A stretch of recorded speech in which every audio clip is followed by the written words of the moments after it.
Welcome, closers and contractors, to the Profits for Sanity podcast. I'm your host, Dominic Caminata, CEO of Grosso University, the industry-leading sales training group. In the world of business, we firmly believe that volume is for vanity and profit is for sanity. And as you already know, it's the mission of this podcast to bring on the brightest minds in the home improvement industry that can educate you how to grow and scale a more profitable business.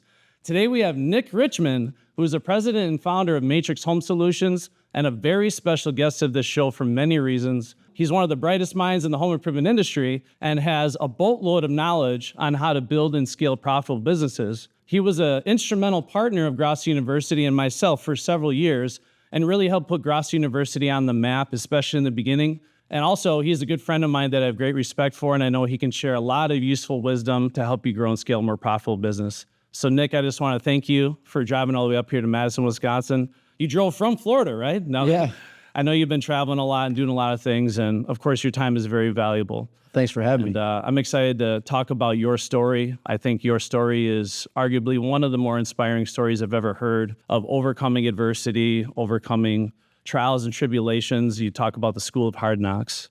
So for the guests that don't know, of course, Matrix Home Solutions, the largest basement remodeling company in the country, right? Yes, sir. Just tell us briefly what Matrix Home Solutions is, and obviously we'll talk about your story, how you your journey in the industry. Well, Matrix started off as a business focused exclusively on basement finishing. I would say 75% of our business is still basement finishing. We do some bath business as well, but basements really is the catalyst of our business.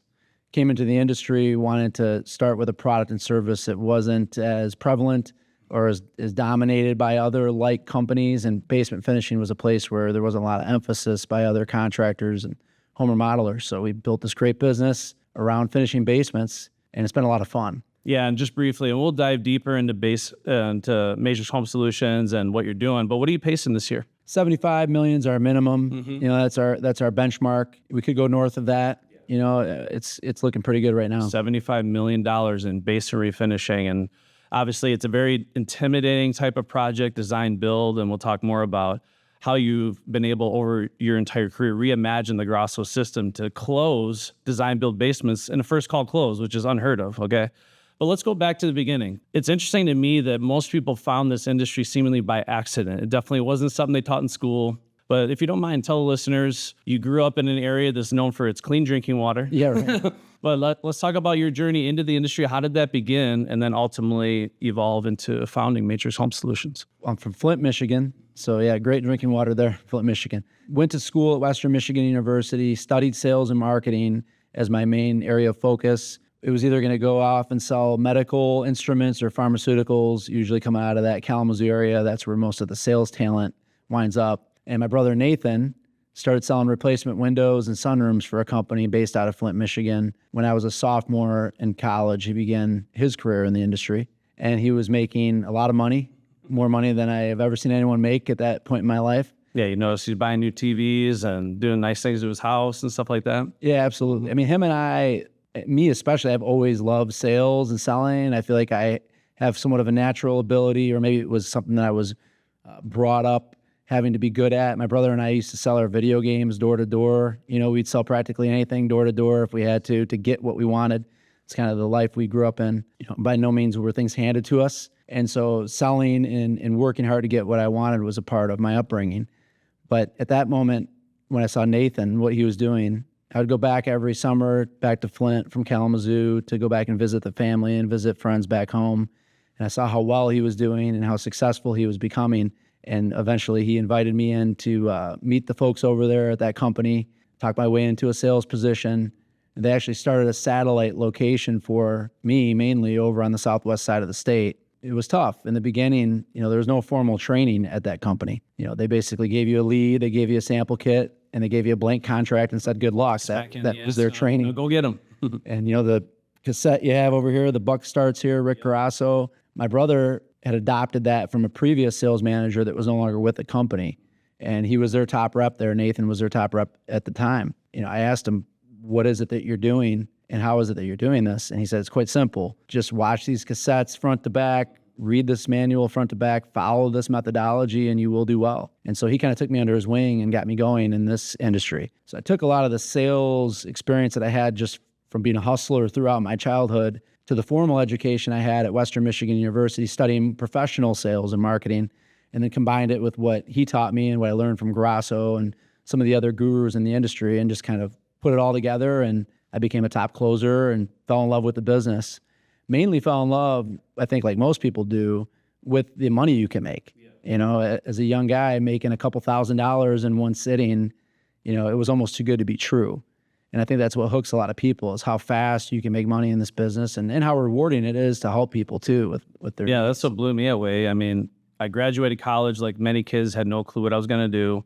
My mom suggested that I look for a job being an estimator for a construction company. I go on the Google machine, Craigslist. I find the rare opportunity ad by Mad City that they put out. And at the time, I knew in college that I could give good presentations. I had a knack for anytime I got up in front of a group and presented, I did well. But I'm like, I can give presentations. I had background in remodeling. And then to your point, I saw the income potential. It didn't even seem real. I'm like, what? I can make 150, 200 grand year one. And it was the gift of the Grasso system, I mean, that changed my life, and it's a gift that keeps giving, right? I think if you understand human psychology too, and you're not afraid, you know, and you're not afraid to ask someone for their business, or you're not afraid to talk to a stranger, if you're an outgoing individual that has a lot of drive, I don't think there's a greater business than this to stumble into. You know, and I could have went off and pursued a career in the pharmaceutical or medical industry, but it would have taken probably years to get to the income level, you know, that I was able to get into right away, just being a top producer. And I think that's true of so many amazing salespeople, sales managers, now business owners in this industry. Almost all of them, I think, stumbled into this. I've actually went out and done some high school career fairs. I think there's an opportunity there. And just talking to kids about the profession of in-home selling. And I asked all the kids what they deemed to be a really good annual income when they graduate from high school. I didn't have one kid that said over 60 grand, not one. That doesn't surprise me. Yeah. You know, and it drove me crazy, especially once I realized and learned what Nathan, my brother, was earning, selling for the company he was with at that time. Some of the other top reps at that company, I knew what they were earning, and I knew who they were, you know, and they were great guys and all, but they weren't, you know, PhDs in rocket science. And my professor at the time at Western Michigan University, it drove me nuts to hear him preach to the class about how if you go to school, you get good grades and you graduate, and you land a good, you know, starting job at Pfizer or Stryker or whichever, you know, you'll make, I think it was like $39,000 was like the expectation for your first year's salary. And if you work really hard and you kiss enough butt and, you know, you get a master's degree, maybe someday you'll escalate to the level of making 100,000 plus, which back then 100,000 was a lot of money. Like $1 million. But that was the expectation that the professors were setting for the kids at the school at that time. And I remember sitting there, especially after I'd started selling windows, replacement windows, making in some weeks, you know, $4,000 or $5,000 in commission. I remember sitting there listening to him speak, thinking, wow, what is this guy talking about? You know, because there is a way to earn way more than that, but it's not the conventional way. That's the great thing about this business, not just how fast you can earn and how much you can learn by meeting with all these different types of people. You know, seeing 2 to 3 different homeowners a day, all different walks of life, all different economic statuses, you know, that I think really molds you and shapes you for the future too. I think any kid in college, even if it's not to make a long-term career out of this, I think selling in the home remodeling services is a great place to start. Yeah. Look at what's happening to the world right now. Thank goodness we're in this industry, right? Because look at all the monopolies that are kind of taking over all these industries. Home services is not going to become that. It requires someone going face to face to get the conversation started, to earn their business, to earn their trust, and then someone has to perform the work, you know. And so that's a trade and a skill that's not going to go anywhere. You know, it's a great business to build around. Forget what city I was in, but I saw on the side of a building, Chat GPT, please finish constructing this building. And it was just kind of a message of job security. Exactly. This industry is very selfless in a lot of ways. I see a lot of the most successful people I know, they're willing to share, being a mentor to another company or another owner. And that's what I really love about this business is there's unlimited resources and networking opportunities for owners and sales professionals or whatever your role is in your company to learn. A lot of people are there to help you every step of the way. And so I really admire. And it's been that way. I mean, ever since I was a kid starting in this industry. I think I was 19 when I first started selling replacement windows. And I remember all the great mentors I had. Nino Vitale was one of them. They're so proud of their success. and they're so passionate about it that they're unafraid to share it with other people. And I think the industry, the market share is so massive. I'm not someone who's necessarily overly concerned about competition or giving information away to a competitor because there's so much business out there to be had. Yeah. And I'd rather be around a bunch of elite competitors that are doing business the right way. And that seems to breed those elite competitors. Sharing that knowledge, sharing that wisdom brings the cream. Well, that's what's crazy. Obviously, I announced in my little intro here that you and I were pretty much Gross University for several years. And here you are trying to run your own successful business, but yet you're up on stages literally educating, in some cases, your competition directly on how to grow and scale successful businesses, how to build apex level companies, and even consulting with people in your direct territory, right? But I think that's what's amazing about this industry for the right person. And I think someone that doesn't have that mentality in some way or another is holding themselves back. When you share, people give back. That's what I've learned. But it's not like you can go off to Harvard and get a PhD in home remodeling sales or how to become a successful business owner in the home remodeling industry. You have to get that by conversating with other people in the industry. And so I think the more you share, the more you get back. And that's the mentality I've always had. So kind of in the beginning of your sales journey, it seemed like a perfect storm of a lot of things. Of course, you've always had a natural gift of communication and being outgoing, not being uncomfortable in social situations, meeting new people. And you had obviously a degree on high-level professional selling, but then you bolted that on to the Grasso process. And I wanted to let you know I had a guest on the podcast here, Bobby Golio. Okay. And he said that he got to spend some time with you and he got to ride along with you. And he said it was literally like watching magic happening in the house. Like he was just really blown away, taken back by your performance. Shout out to Bobby. Yeah, Bobby. Yeah. So yeah, I'll never forget when he drove over to Kalamazoo from Wisconsin to meet my brother and I for the first time, and we rode together and fed off each other. Back to you give, you get. We would bounce ideas off each other left and right, and he's a solid guy. So as I'm sure many people can relate to, it's not all sunshine or rainbows, right? So you have some success early on. You're kicking butt. You're selling. You and your brother Nathan get into business for yourselves, and you mind sharing that experience? It started with us going to a smaller mom and pop home remodeling company in the Kalamazoo area. That owner wanted us to help him expand and grow his business. And that was really when we took our first stab at recruiting, hiring, and training salespeople. We basically did a 2-week intensive classroom training. We had about 16 guys show up for the training with the intention of keeping 8. And we'd made it very clear to them that at the end of this training, we're going to be doing a role play exam. And those who pass will work here. Those who fail will not. And this is back when it was suit and tie, and it was real, very serious training that we put on. But we built this great team, and this great team sold so much business, this little mom and pop shop couldn't keep up. It taught us that we can scale up a sales team quickly if we just take what we've learned and what we know and do a really good job of training other people. We went off on our own, had a lot of success over a 4 to 5 year period of time. But then 2009 came, and the economy collapsed, and a lot of small businesses like ours struggled through that time. I'll admit we were not financially prepared at that time. We're a couple of young guys from Flint making a lot of money, having a lot of fun, but we could have been more disciplined. And not just that, all the lending went away, and we relied heavily on lending like we do now. And when that lending went away, it made it very difficult to create the revenue needed to keep the business going. So we had to shut down, and that was painful. To go through that process at a young age, pretty stressful. And most people after that experience wouldn't say, well, let's go do this again. Yeah, forget this, I'm done. That's what's amazing is both how you and your brother bounce back, taking everything you've learned throughout your entire career. And obviously failures can be the best teachers, right? To have that perseverance to go at it again, to be able to do things that would scare the death out of anybody else, but to do it and believe in yourself, right? Has this belief in yourself and this mindset of never giving up, is that something you feel you've always had even since you were a young kid? Yeah, I would say as a young kid, I was pretty determined. I grew up in a broken home, but I had great parents. My grandmother was very instrumental in my life growing up, both my brother and I. I mean, we had good family around us. But the one thing that some people struggle with, but I believe was a blessing for us, was that if we wanted something, we had to get it. Nothing was handed to us. And so that was always the mantra, that if you want something, you have to get it. That nothing was given to us. Not even the most basic of things were handed over to us. And I think that taught us the disciplines of hard work and understanding that if you want something, you have to work for it. And then not just that, to be in that position at a young age, you do have to be relatively charismatic. You have to be somewhat of a chameleon. You have to be able to, read people and understand the psychology of people.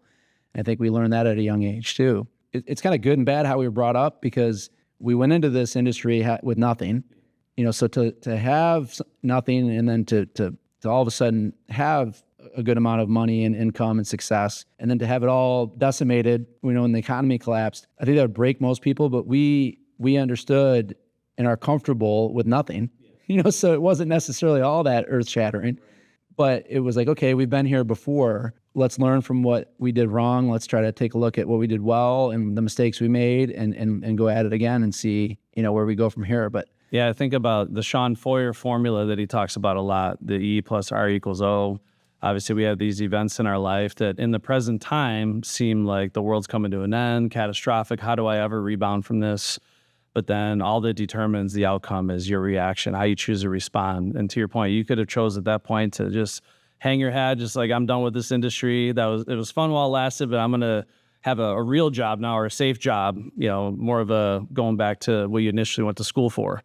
But you decided to take the lessons learned, and your response and your reaction was to go at it again and do it better. It's that my mom did a great job when we were growing up at, telling us all the time that, this is the land of opportunity and you can become anything you want to become. She always made us feel good and told us how special we were. And I think that's important. Whereas our father was a little bit different. He was more like kicking in the ass. And he used to say to my brother and I that if we wanted something, we had to be undeniable. That was his thing. You have to be undeniable. Powerful word. And he meant it. And so I think that resonated with us. Our grandmother was very nurturing. She was very sweet. She taught us how to be kind and courteous and polite. So we had this interesting sort of combination of mentorship growing up. That failure to me was the most important prerequisite to becoming successful. Having that business fail the way that it did, feeling the sting of having to start over, the embarrassment in some ways of having to start over. It was humbling, and that's something that I think every entrepreneur hopefully doesn't have to experience, but in some ways, hopefully they do, because I think it's hard to become the height of your true potential unless you've had an experience like that. Most successful people that I know and I've ever talked to have had that comeback moment in their life, right? Where they got kicked down, hit rock bottom, or their version of rock bottom, and was able to keep punching back and have a good redemption story, right? What I think it creates that I think is the X factor between ultra success and just doing okay is sense of urgency. I think sense of urgency is derived by a catastrophic failure or some type of life event creates a sense of urgency. And that sense of urgency to me is the underpinning of being successful, especially as a business owner, because it's not only important for you to possess that sense of urgency, but you have to somehow instill that in your team. And you have to bring that energy every single day. And people by nature typically don't have a high sense of urgency. People by nature take the path of least resistance. It's human nature. How do you break yourself of that? Sometimes it takes something happening that wakes you up. Look at these people who are extremely obese or overweight, and they know they're overweight, and they know they should probably find a way to lose weight and get on a better routine. But it isn't until they have a heart attack and almost die that they change their ways, and all of a sudden they have a sense of urgency. So that, I think that's ultimately the lesson and the value of what we went through.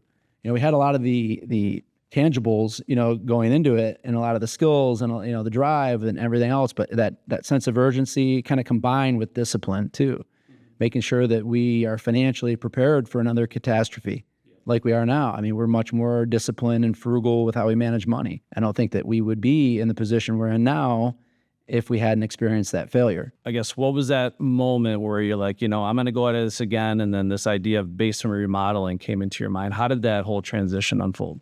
After we shut things down and we were licking our wounds, I did go work for Champion Window Company for a short stint. So that was sort of my rebound to get out there and just earn and put food on the table and get back on my feet. And you asked what got me going down this track, starting Matrix and getting into the basement finishing world.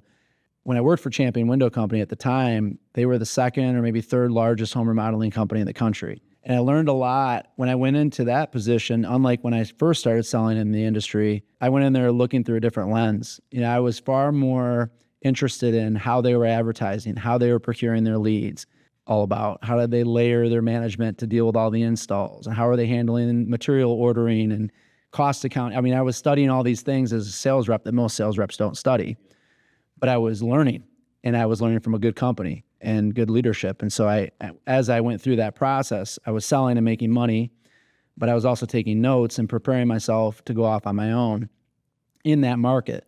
So through that experience, I realized, okay, these are the mediums that they're using to generate leads. This is the call to action that they're using in their advertising. This is how they hire and train salespeople. And the great experience about Champion was they were pretty buttoned up. They were about a $380 million a year company at that time. So it was a very polished organization. So then I think I took away a lot of just the professionalism that maybe wasn't as prevalent with the first company I started with. A lot of these smaller, $5 to $20 million a year companies are a little more locker room, but this was a larger organization. And so I garnered a lot from that. But again, like I said before, I knew that there was a bigger opportunity out there. We found this basement finishing wall system, and it was a foam SIP panel with 2 sheets of magnesium oxide laminated to both sides of closed cell foam. But that's what got me started, was this idea that, well, in the basement finishing world, how do you do a demo? What are you showing exactly? How are you differentiating? And when I saw that, it was like a light bulb went off, because in the basement finishing space, we're up against a lot of hook and ladder contractors. So how we have to command higher margins to afford our cost of doing business. How do we create that differentiation? We show the homeowner something unlike anyone else has. Yeah, and you were able to take the Grasso system, your professional selling, and all these experiences you had, and then trying to reimagine for selling a full design build basement project more often than not in a one-call close. So how did that whole process take place? And obviously the thing that's admirable about your journey is you were the guy literally in the home closing deals for years. Well, I never take for granted what we've created and how far we've came. It's almost astonishing to think back to how we started to where we're at today, which is I have this cutaway of a basement wall section. Okay. I have this idea that we can finish the walls using this product. We can tell the story to the homeowner about how it has these exclusive features. We had just enough money to sign up for some home shows. And we built a display out of this product. We ordered a pop-up banner. We stood there for 3 days and we set a boatload of appointments. I had some janky website that we popped up, business cards. I literally threw the business together on the fly as I'm getting ready to run these appointments for the following week after this home show. This is no lie. Didn't have a pricing program, didn't really have a good idea as to how we were going to price this out. So long story short, that's how it all went down. And the first appointment I ran, I sold. I had no idea if we were making money, losing money. I was guessing at the pricing. It was insane. Because at that point in time, it was sell a basement and get a down payment, or you're not going to eat. I mean, that was the position that I was in. You're going to go out and try to build a business where unless you write a contract and get a deposit, there's no way you're going to put gas in your car. So when I say it's crazy to think back on how I started and how I think it would be impossible to do that again, it was mainly for that reason. And also just the level of confidence and belief you have to have in yourself to even attempt something like that, right? I had a lot of belief. I really did. I believed we had the greatest product that no one had ever seen before. I had a feeling once we got this product out to the market that it was going to take off, and it did. It took legitimately a handful of years before we were able to truly say, we know precisely how to sell this basement, at what price point necessary to achieve this margin, to actually make a profit. I mean, it was spinning our wheels for 5 straight years. So we finally bought a really nice building where our headquarters are located in Arlington Heights, Illinois.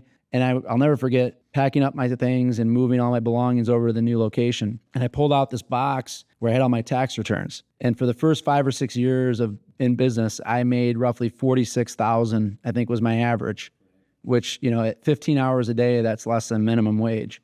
Now luckily my wife had a good job. But, like you hear these gurus always say, you never know how close you are to success. And sometimes people give up right at that moment when they're about to break through. And I think there's a lot of truth to that. 6 years of grinding that way, for most people, they'd probably give up.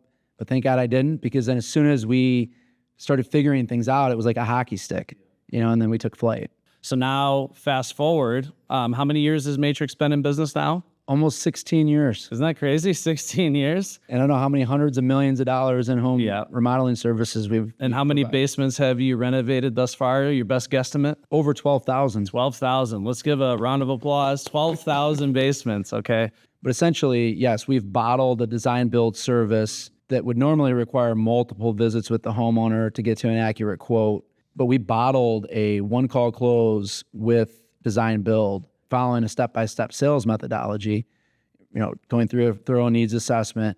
Of course, you're talking about drawing up the basement to scale and going through what we call our inspection, walking through that basement, talking about their needs and wants, having them share with us how they envision it. Then we kind of share with them what we envision. You can spend a lot of time on that, especially if it's a more complex project. I have other partners like Nate Keller. He was an instrumental part of us developing these processes because he was able to help us understand how to efficiently draw to scale the footprint of that basement, and then how do you draw within that where the walls are going to go and the doors but there's a lot going on down there. And so it's an interesting candidate that succeeds for us as a outside design consultant. They have to have the people skills and influential skills, and they have to be able to ask for the business and not be afraid to one call close. But then they also have to have the patience and the skill set to be able to draw that basement to scale, to spec things out properly. They have to have almost a little more of an analytical side that most, top closers typically don't necessarily have. And so it's an interesting blend of skills to find, the top producers that we have working for us. And it's taken years of acquiring them and nurturing them. It's probably, realistically, it's probably a 6-month ramp up to get a rep to a point where, he's truly off there on his own and knows 95% of what he needs to know to operate autonomously. So why do you feel making that process a one-call close was important or is important for you? I think it's essential for anyone in the home remodeling space that's spending money on advertising, because we invest a tremendous amount of money in advertising. So when you're investing that much money in advertising, you have to capitalize on the opportunities. And I don't care if the homeowner is shopping for a basement, window replacement, a new bath, a new roof, they're changing their mind almost every other day on what's the priority. And maybe now they're buying a new car. They're taking a vacation. Oh, they're selling their home. It's insane. Of course, you're selling a premium luxury, state-of-the-art basement remodeling system. Obviously, with that follow-up game, it becomes significantly more price-driven now, right? If they do elect. Yeah, not just that. Competing on price a little more when you leave the window open for other companies to come in behind you. I think more than that, though, it creates a lot of confusion for the homeowner. It almost paralyzes them, I think, to get too many perspectives and too many opinions. Things that were promised on the first visit to the last visit and everywhere in between. What are we actually getting? We just figured out how to do it all in one sitting. So as long as the homeowner has the time and the patience to sit with us through the process, we can at least put them in a position in the end when we give them the proposal at their kitchen table to know whether or not this is something that they're going to do, and preferably with us or not at all, or with someone else. But we're so thorough that I think it makes it hard for companies to come in behind us when we don't sell, because most companies are nowhere near that thorough. So then that leaves the homeowner wondering, well, what is it that Matrix is offering that they're not? Because we're covering everything when we go out to that house. And it might take a few hours to get through that process, but it's saving so much time. It's not just about closing them while we're there on the first visit. It's about efficiency. When we deliver our initial visit savings, we mean it. A second visit to the home can double our cost of doing business. A third visit could triple it. We're setting over 100 appointments a day right now to see people who need and want their basements finished. But you're talking about a huge average ticket. What is the average sale for a basement on average? Like 80,000? 80,000, right? The timeline in the house is proportionate to the size of the average ticket and absolutely the amount in which you have to differentiate and deliver that masterful presentation and all the other elements. Of course, there's a lot of moving parts to what you're designing. But what is the average timeline in the house for one of your representatives? 3 to 5 hours. 3 to 5 hours on average. And then 6, 7, 8 hour appointments are not unusual. I've been in homes for 12 hours. 12 hours, yeah. And people procrastinate, don't they? They have paralysis by analysis, especially when it's a bigger ticket, because they're always going to change their mind. I don't care when they decide. They can have us out for 3 visits, make the commitment, and they're going to come up with something different on the 4th. There's still going to be that back and forth in a design. But it's really about earning trust and building trust and rapport, and they need to feel that we're the expert, and we are the expert by far. So what do you feel your reps are able to do so well that allows them to build that much trust, right? Where they're able to. I'll give a shout out to my sales team for sure, and my sales leadership, because they're doing an amazing job, and we have a very high quality, polished sales team. Not just in terms of their communication skills, but also just their appearance. We have a very mature, high-quality sales team. I'm really proud of that. And, they feed off of one another. Well, they learn from one another. Anyone's team is a mere reflection of the leadership, right? So it's all that stuff that you brought to the table, that vision you had, your life experiences now, that's the mere reflection that you've created. We have really high expectations of the reps we bring on to sell, especially basements. We have a great bath sales team as well. But basement's really its next level. I do think it requires a little bit more of a mature individual. We're talking with mostly married couples with kids that have very busy, active lifestyles. And most of our sales reps are, similar because we have to be relatable to these folks. I wanted you to say this because, there's companies, there may be salespeople watching this podcast at some point. They can't wrap their head around holding a listener's attention for more than an hour. And your average timeline is 3 to 5 hours minimum, because it just takes time to build that much trust with somebody, build a relationship. So many people getting hit with sticker shock because they're in and out of the house in a short period of time. So most salespeople in this industry, the average is 80% talk ratio. They're commanding the stage for 80% of the time. And they're wondering why they're not being able to connect with somebody and build trust and build a relationship. And they're just literally spewing at them for an hour and a half and leaving. You're dead on. I mean, you have to be a great listener, ask really good questions, ask really good follow-up questions. I mean, really, that's my mode when I'm in a home, is ask a lot, and I try to put myself in that customer's shoes. I think our reps do a great job of that too. How long does it take for you to buy a car when you go to a car dealership? Yeah, at least that long. Yeah. Right? So why should it be any different when you're buying? I mean, it should be even more time in the home. This is a permanent addition to their home. It's not like they can just turn the keys in and trade it in. I mean, this is going to be there forever. There's just an epidemic of Quickie presentations. Be patient. Yeah. Patience is everything. Slow down. I think the reps, they may prejudge the opportunity, and that causes them to try to steamroll through it too and rush through it. But I think when you're prejudging, because it's even though we train reps to not prejudge, I think it's human nature to prejudge. It's how you respond to that prejudgment. And in my view, it was always, how do I overcome this? Like, let's say I'm dealing with someone who's extremely standoffish and they're not giving me much. There's no dialogue. They won't even crack a smile. Well, instead of rushing through the process or responding to it, I ask even more questions. I take even more time. But I think most young guns watching this would admit you develop patience over time, right? When I was young, I probably was a lot faster in the house. As time goes on, you realize that patience is a virtue. Yeah, it's highly important, and it's evident by the data that it's one of the most important things that separates a top performer from an average salesperson.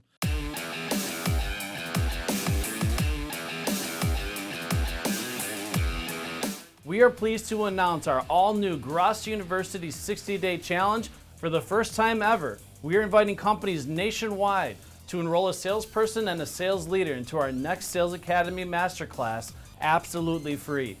Our team of legendary trainers will take them through our comprehensive 2-week sales training, where every student will be tested and certified as a sales warrior.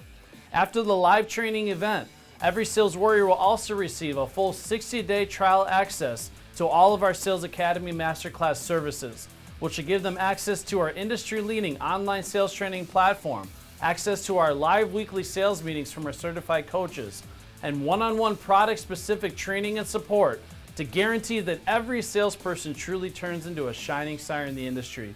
The best part is you can experience all of this training absolutely free with no obligation. Schedule a call today with one of our representatives and learn how Gross University can easily become the sales training arm of your business and take your company to the next level. I'm honored to announce that this November 14th and 15th, Gross U will be hosting our 3rd annual Growth and Profitability Summit. Join us at the stunning Omni Resort and Spa in Amelia Island. You'll learn all about lead generation and conversion, leveraging the latest and greatest technologies, and the proven strategies for streamlining your operational efficiency. Network with industry leaders, forge valuable relationships, and return back to your business equipped to make 2025 a year of abundance and prosperity. Are you ready to build an apex level company? Reserve your seat at the Agogi Growth and Profitability Summit today and lead the future of the home improvement industry. So I want to switch gears a little bit. I consider you an expert in a lot of areas, but especially in the world of acquisition, right? There's obviously a lot of talk about private equity, snatching up companies. So what's some advice, and you talk about beginning with the end in mind, but if I'm getting hunted by PE now, what are some things that you would recommend that they do to make sure it's the right fit? I think there's one of 3 paths you can go. It's either you build the company in a way where it can run itself, and when the day comes that you want to sell it, you leave your keys on the desk and you say, I'm done. I'm not rolling in. I want to sell 100%. Or what's most important to me is what's that chemistry look like between me, my partners, and my management team and the private equity group. Does that chemistry, that's more important to me than the value. I almost feel like that's before value, before we even get to a number, or the private equity group wants to come in and reshape the culture or do a bunch of bolt-on acquisitions. That's the other thing I'm seeing is, my vision would be, if we were to go down that path, to focus mainly on growing and scaling matrix home solutions. That's the thing I know, and I know the upside, and I know how the market potential, the market share. We could be a $300-400 million a year company with the right, and we will be someday. Would private equity help fuel that growth? Absolutely. If the chemistry's there, if the vision's there. But a lot of these bolt-on acquisitions where they're buying another company and they're folding them in, I'm not seeing that work out all that well, because if they're not willing to adapt to the methodologies, or they're unwilling, let's just say, we buy this company over here, XYZ window replacement company. I go in there and I tell all their reps that they have to call from the house before they physically leave or they're fired. And then they all quit. Well, and that's what happens. Then we have to now rebuild a whole new sales team. What's the real value that you're garnering when you buy a company? I mean, yeah, there's the physical assets, but it's the people, right? So the people have to be aligned with the vision too. If my management team and my partners aren't comfortable with the potential of an acquisition because they don't feel the chemistry's there or they don't feel the vision's aligned, then I wouldn't do it. Even though I am the majority owner of the company and I carry a lot of weight, I would never do that to my team because we're just going to fail. And what's the point in that? And then the other thing is you have to do the exercise of, okay, this is the value they're offering. This is how much money you're going to get after you roll in. Then you got to pay your taxes. Well, how much are you left with? And what does that look like against what you're earning? Because if it's not enough to buy you a tremendous amount of time, and then what do you do with all that money? I guess you can put it in the market and hopefully the market doesn't collapse. But I view it like this. My best investment always has been and always will be my business. That is the gift that keeps on giving. So to give that up, it'd have to be a really special offer with a group that I have a lot of chemistry with, where I feel like we're extremely aligned, or that initial value has to be so much that I'm comfortable in just, putting my keys on the desk and being done completely, which I think would be tough because, obviously most founders like me who have built the business from the ground up are viewed to be pretty instrumental in staying on board, to help guide the growth of the company. So I think it's finding that sweet spot again and being patient because, I've seen companies that they're doing $50 million a year at a 15% EBITDA. They sell for a certain amount of money. And then 3 years later, they're doing $300 million a year and they sell for a massive sum of money. And you ask them, like, well, what happened? Like, what changed? And they say, really nothing. Yeah. I was just more aggressive with growth, opening new locations, spending more money on advertising. The private equity, I think, helps fuel confidence in going more aggressively. So, you have to give some benefit to the fact that matters. But outside of that, fundamentally, nothing's changed. So my point is, you don't need private equity to get to that level. But I think the private equity gives you the confidence in going into that. And you learn from the right people. If the chemistry's there and they bring some things to the table, well, that's interesting too. Yeah. And if you don't have necessarily the processes in all of your departments that you live and die by, sometimes PE can bring those processes. It's a marriage. Or technology. Right. It's a marriage. Yeah. So you have to look at it that way. Yeah. And you have to take it serious. So see where the road takes us. But I've seen a lot of people go through it. I've seen good. I've seen bad. I've talked to a lot of companies that are interested in us. I don't ever take for granted, like I said earlier, what it is that we've built and what it is that we have and how special it is. Yeah, and it's just also going back to that confidence that you've always had in yourself and belief in what you can do it on your own accord. It may take a little bit longer, right? But you're confident in yourself. You'll get there eventually. And then what does that look like if I build this up to $200-300 million and then we go for an acquisition? What does that look like for legacy win? Yeah, a lot more. Yeah. And I have kids. I have 3 kids, and my partners have kids, and the key managers in our company have kids, and everyone. I look at these kids and I think maybe these kids someday will be running this company. I think that'd be amazing. They should be really good by the time they get to be old enough to go run leads. They better know the script. The thing I've always admired about you and your brother too is, so you both have always been laser focused year after year. Again, reanalyzing your business, seeing what's working, what's not working, not afraid to trim things out if need be, but focusing on the bottom line, net profit at the end of the day. So you've been able to grow and scale a business, not just by way of volume, because everyone likes being on the top 500, right? It's a great recognition, but the average net profit in this industry is less than 4% on average, like 4 point something percent. Dialing in your business, getting all the systems and process in, you're in a position where you can sell. And I like that you use the analogy of being like a marriage and the chemistry and making sure that it is something where you're willing to sign over the keys of the kingdom. And is this somebody that I could answer to? Could I see them as calling some shots or pushing back when I want to make my moves? Maybe you're accustomed to making quick pivots and now you can't do that anymore, because it's got to go through the chain of command, right? Yeah, that's the nerve-wracking part of it. You really don't know until you go for it and you try. So, of course, you've given a lot of presentations on building an apex level company and beginning with the end in mind.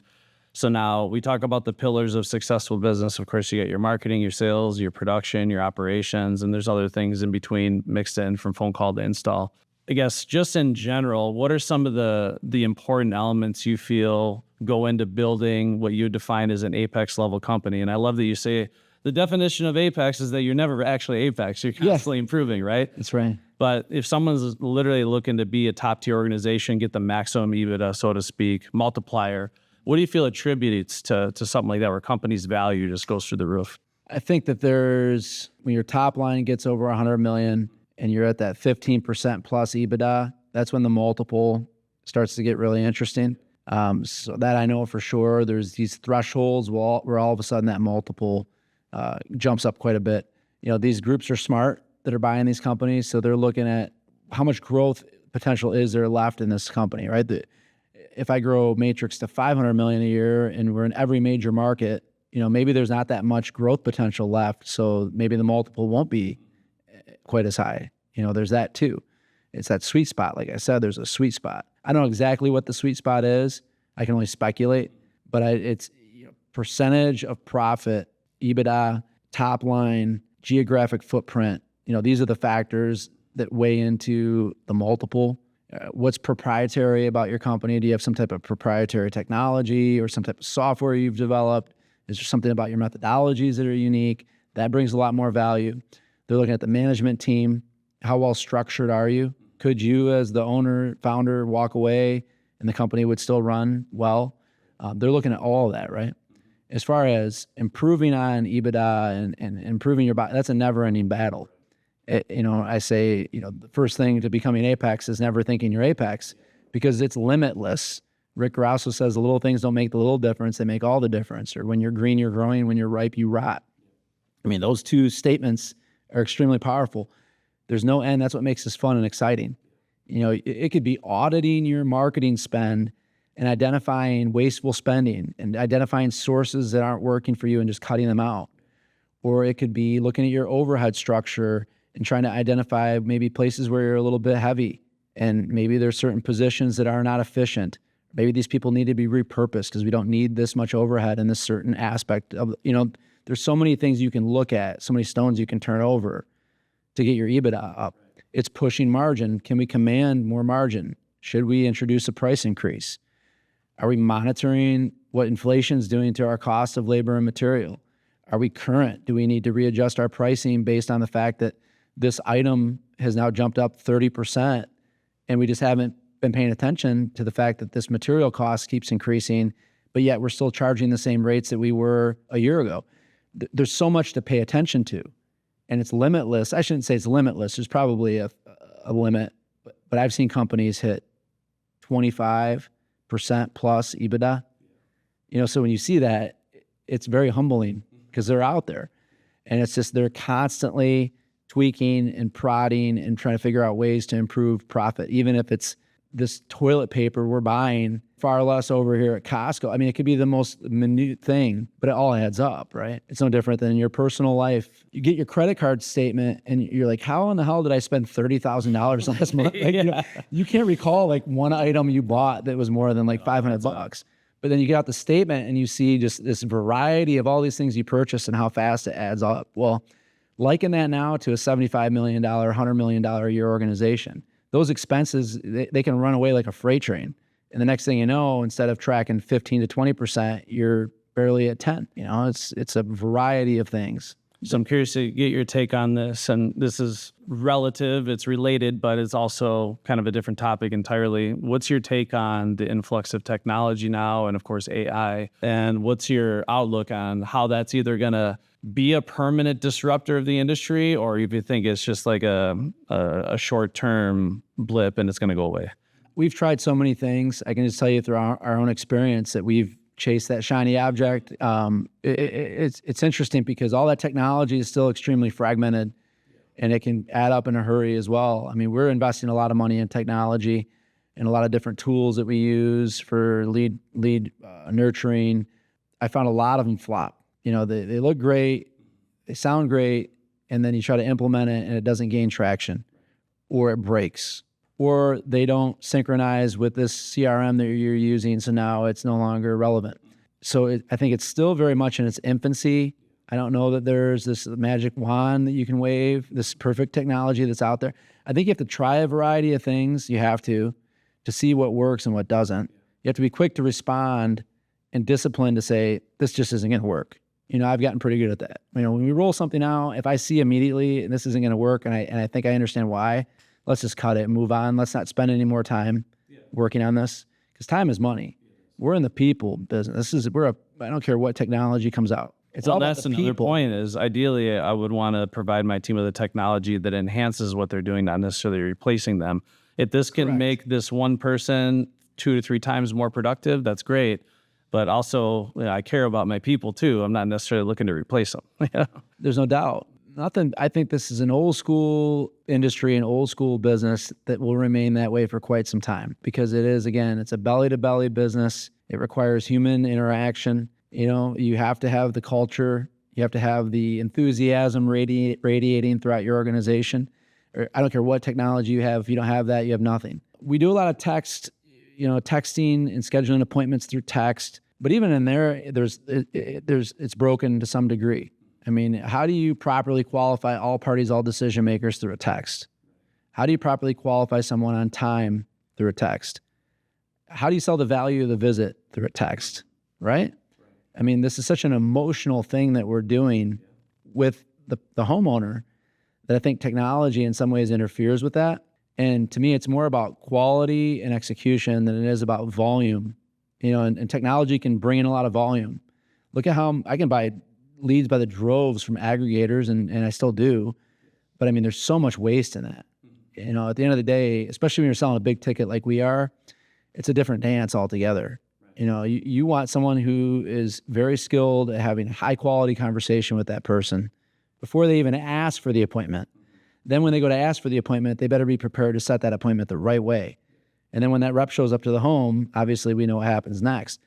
How does technology replicate that? I don't know that it can. No, I agree in a lot of ways. And, I'm in an interesting position here at Gross University, right? Because I'm kind of in the middle of the industry and you got all these different things coming at me. And I have the opportunity to test a lot of these things out. In a lot of cases, to your point, they do break very easily, right? With very little effort. Or it's compliance. Getting people to use these things. You put something foreign that's new to someone. We've gone through transitions where we've migrated over to a new CRM. I mean, that is like the most painful thing I can think of, is to try to learn and use a new CRM. So people, I think they get set in their ways, and that's not good either. But, half the battle is just getting people to subscribe to it, learn it, and use it, and not give up right away and take the path of least resistance. Like Rilla. I love Rilla. I think it's great. But getting all the reps to use Rilla, making sure that, that's a battle. A lot of the technologies in the call center, even keeping people on the dialer, that's a battle. So I can give a million examples of the battles we fight with this technology that's out there. But a lot of it's just getting the folks in the company to adhere to using it, and training them properly. That's the other thing I think that we've been weak at, and I know other companies have this problem too, is unless there's someone that's the champion of that effort, so I think it takes the same energy and effort we put into recruiting, hiring, and training, and onboarding a salesperson. It's like the same effort you have to put into launching a new technology. And I've learned that the hard way. Just, hey, there's this great app. It's Rilla. It's going to change the world. Here, guys, put it on your phones and make sure you push play when you walk up to that front door.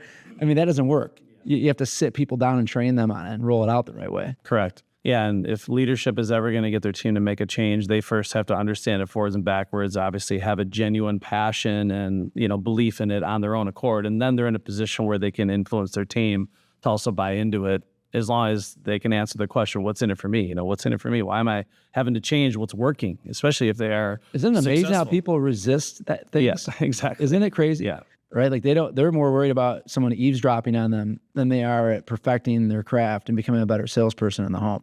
Because these technologies give you a lot of transparency and they give you a lot of insight into what someone's doing. A lot of visibility. And people don't like that. They don't like being spied on. Full accountability. And I get that too. They don't want to be micromanaged. So it's tough. I've tried to put that on top performers and I've seen it backfire. And it's like, well, what are you going to do? This guy's a top performer. He's well outpacing the benchmarks. He's kicking butt. Why should I handcuff him with this technology, put him in this position to feel as if I'm micromanaging his every move? If it's not broke, don't break it. Yeah, the only value add there is, and again, this wouldn't work for every top performer, but is whatever that top performer is doing can now be recorded, tracked, and trained to everybody else. Even if, like that either. even if it's, hey, just do it for 1 week and then you can be done. We just want to get the inside scoop on what you're doing. And I'm not saying I'm kowtowing to the salespeople, but one thing I think I do a good job of as a leader is being a little more, compassionate and a little bit more understanding of how people feel. And I try not to I keep saying I'm not going to take things for granted. Could we get more out of what we're doing by implementing this policy or implementing this technology? But what's wrong with what we're getting? We're doing really well too. Let's be appreciative of that. Let's be aware of how we're rolling this out, how we're introducing it. If we put it in the right light and they accept it and it's mutual, it probably will work. If we're forcing it on them, if we're prepared to lose them and we don't care, that's one thing. Like if it's out of duress that we're launching this technology, that's one thing. But if they're performing and they're doing well, I think you have to be careful with that. One thing I want to talk to you about is within the last year, you've made quite a transformation physically in your health and wellness. And seems like you've put a shitload of emphasis and priority on your personal physical fitness, your health and well-being. And maybe with your permission, we'll throw like a before and after, right? You've transformed in a big way, and kudos to you. You look great. So have you. Yeah, I'm working on it. But why do you feel, especially at this stage in your life, and for any leader watching this, why do you feel making your health and wellness a priority is important to be an effective leader? And what do you feel that does when your team sees that dedication to health and wellness, that transformation? It kind of starts with my experience. As you know, at one point, between building the business, raising a family, working on Grosso University, I was involved with all the political action committee stuff at one point. I had so many things going on at once that I was totally neglecting my health, mental and physical. When I first moved to Florida, because I live in Florida almost 80% of the time now, I got up to about 227 pounds. Okay, and I'm 5'10", so I'm not a tall guy. All my life, I was in pretty good shape. I was an athlete. I was in the gym. But as life went on, probably from my mid-30s to my early 40s, I started to blow up, like so many business owners do. When you're building a business or you're building a family, typically other things fall to the wayside. I think that's the life cycle that most people go through. Then they get to a certain place professionally. All the wealth in the world is never going to be more valuable than that of your physical and mental well-being. So then you start working on those things, and that's kind of what I went through. So at the beginning of this year, we had a kickoff meeting. Every year we have a sales kickoff meeting, and I challenged the entire organization, including myself, to take up, a more healthy lifestyle, to really work not just on health and fitness and being in good shape, more about forming quality habits and rituals and routines, because I think it all starts with that. If your routine isn't in line and it's not consistent, I don't think anything will be. Instilling that in my team starts with me, leading by example. And so since then, I'm down to probably 188. I think I went from like 18% to 12 or 11%, 10% body fat, somewhere in that neighborhood. But, started getting more serious about what I'm eating and my exercise routine, but when I'm going to bed, when I'm waking up, when I'm feeding my mind, not taking the path of least resistance, saying no a little more often.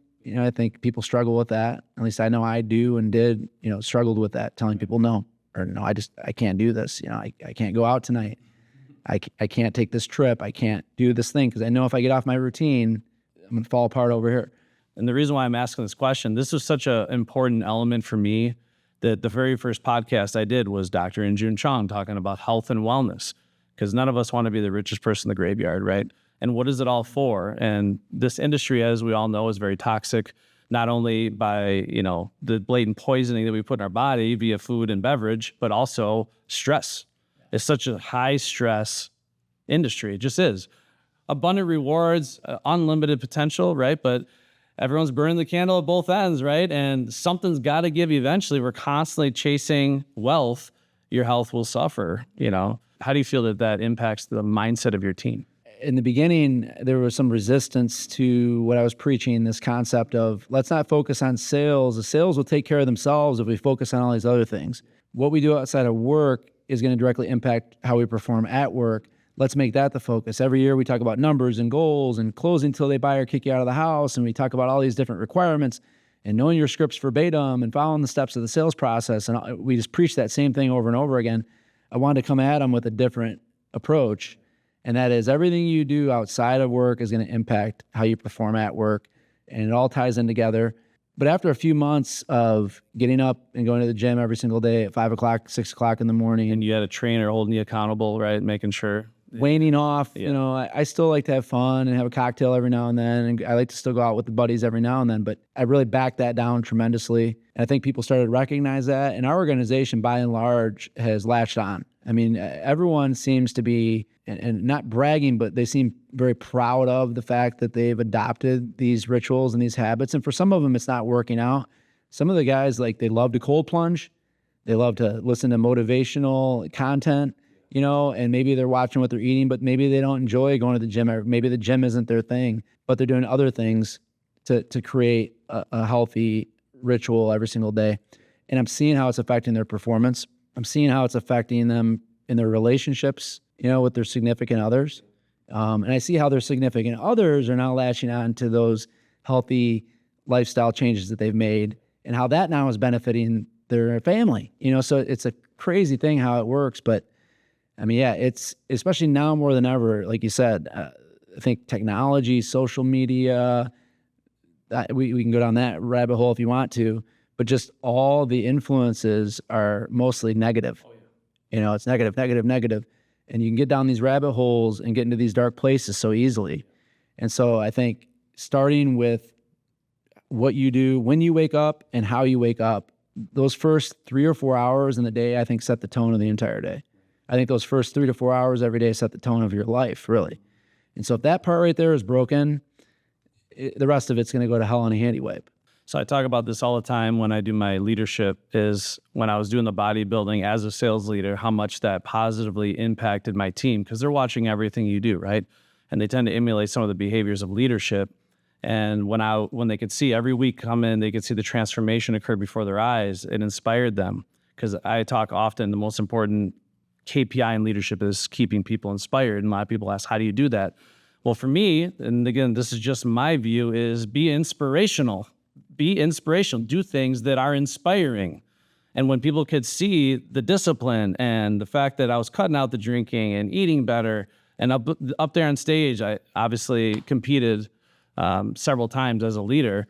It had such a profound impact on their respect for me as a leader, their discipline, and to your point, the trickle-down effect, their lives, their spouses. You know what I've learned the hard way?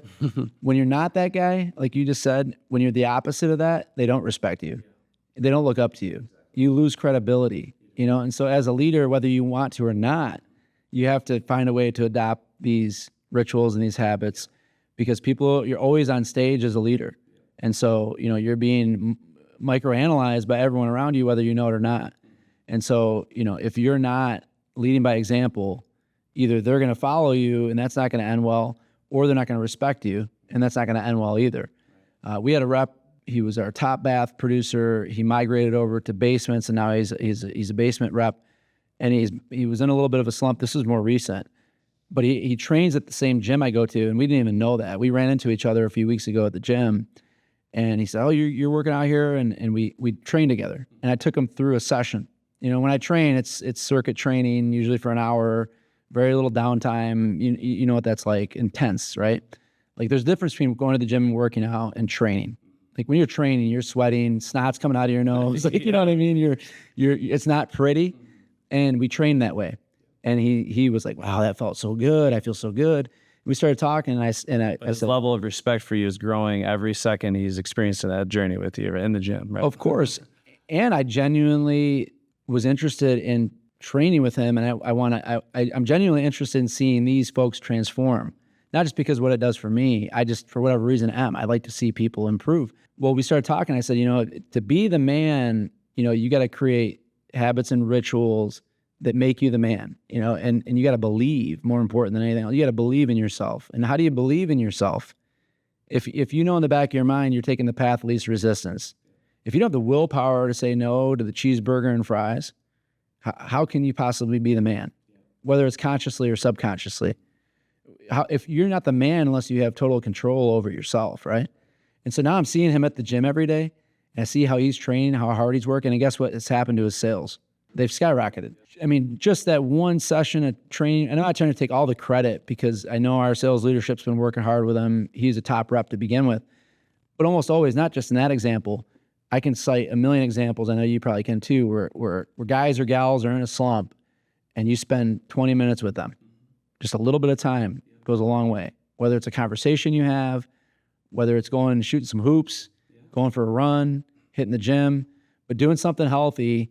And then afterwards, like subsequent that healthy experience, having a conversation about how do you feel now? How does that make you feel? Like you should do this every single day. I promise you do this every single day for 1 month. You're going to be a changed person. And then they do it and you see it working. It's a beautiful thing. Yeah, you're reigniting that spark and getting that eye of the tiger back. And sometimes it is just that quick experience, that emotional event that they had with you. It's like, you know what? He's right. And then he's probably going to be talking about that experience 5 years from now. That's how it becomes a habit, right? That's why, you can form bad routines, you can form good routines. And I think that one or the other begins to gain traction. So you do something once and you think, okay, this is just a one-time thing. And then you do it again, and the next thing you know, now that's a habit, and it's an everyday thing, whether that's good or bad, right?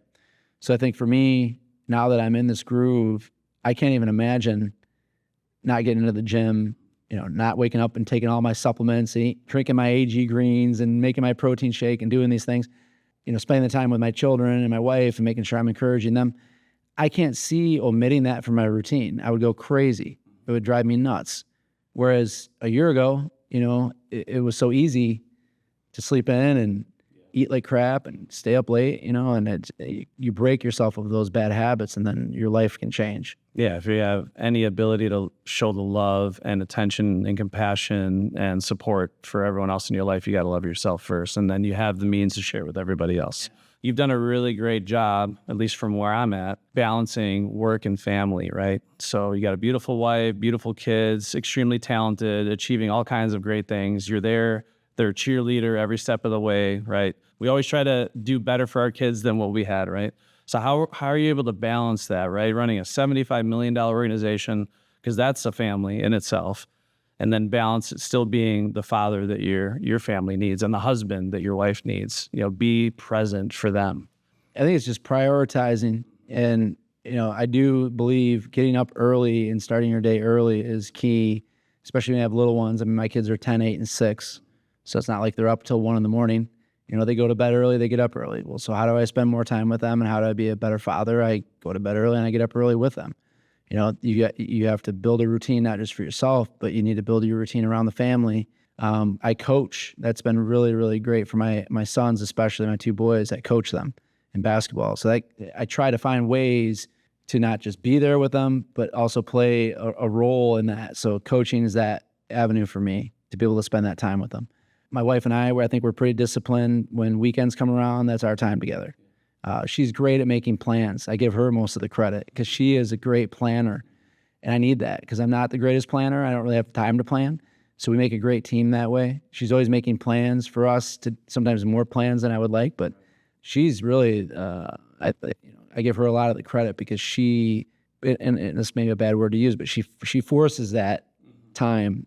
And I think that's really healthy. Well, you do have to make time. A lot of people wait for time to fall into your lap. She's happy with the money we're making. She's happy with the success of the business, but I know she values that more than anything else. But again, it goes back to the rituals and the habits and the routines. It's one thing I've developed over time, I guess, is the understanding that there's always going to be work left to do no matter what. I could sit at that office until 2:00 in the morning and I'll never get through the body of work. There's always going to be something there. There's always going to be a loose end.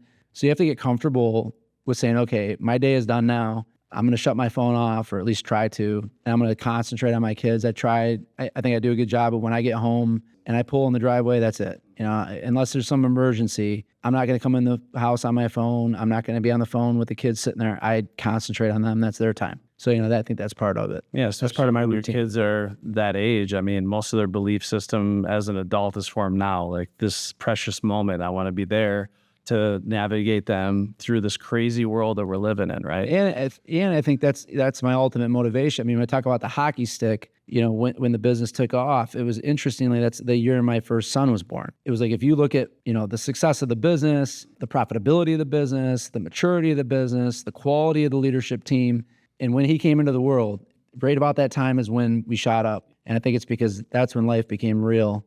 Up until that point, it was great, but then now I have a responsibility.